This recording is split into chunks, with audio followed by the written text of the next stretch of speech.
Des costumes de théâtre, mais c'est de sport en fait dont il s'agit, de l'escrime artistique, un mélange de performances techniques et physiques pour rejouer des scènes historiques.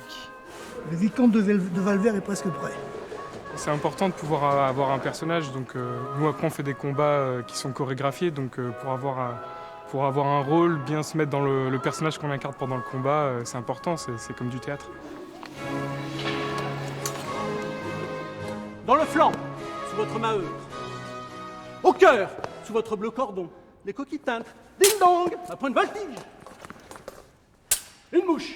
Ce sport est né avec l'escrime de KPDP, utilisé dans les films, romans ou pièces de théâtre. Pas d'adversaire, les épéistes reproduisent ensemble des combats, comme ce duel entre Cyrano de Bergerac et le vicomte de Valvert. Je touche.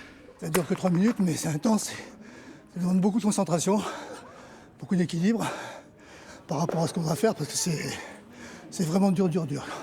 Et en plus, bon, les armes sont lourdes, les costumes sont lourds. Ça demande beaucoup de pêche. Un retour dans le passé qui séduit toutes les générations. Ici, ces jeunes escrimeurs se replongent au temps des rois avec le salut Louis XIII. Quand tu fais le salut de Louis XIII, des fois tu t'imagines comme si tu étais au Moyen-Âge avec Louis XIII, quoi. C'est comme à l'époque où ils se combattaient avec des épées. Sauf que là, c'est un peu plus sécurisé. C'est toi qui pars, c'est moi qui défends. Vas-y, maintenant tu m'attaques, moi je ferai ma parade ici. Trop jeunes pour avoir une vraie épée, ils utilisent d'abord un bâton pour apprendre cette escrime si particulière. Il y a des mouvements plus sympas, plus jolis que l'escrime moderne. C'est des coups de pointe. Le but, c'est de toucher. Là, le but, c'est d'être joli. Chaque scène demande des heures et des heures d'entraînement. Aucune place à l'improvisation, cette discipline se fait sans protection et avec de vraies armes. La beauté, c'est les costumes. Donc on se voit mal mettre un masque d'escrime pour faire du spectacle, ou même des combinaisons, etc. Donc effectivement, il n'y a aucune protection. La seule protection, c'est la technique et surtout la distance. Bon, à la limite, tu me jettes un regard comme ça, moi ça me permet de savoir.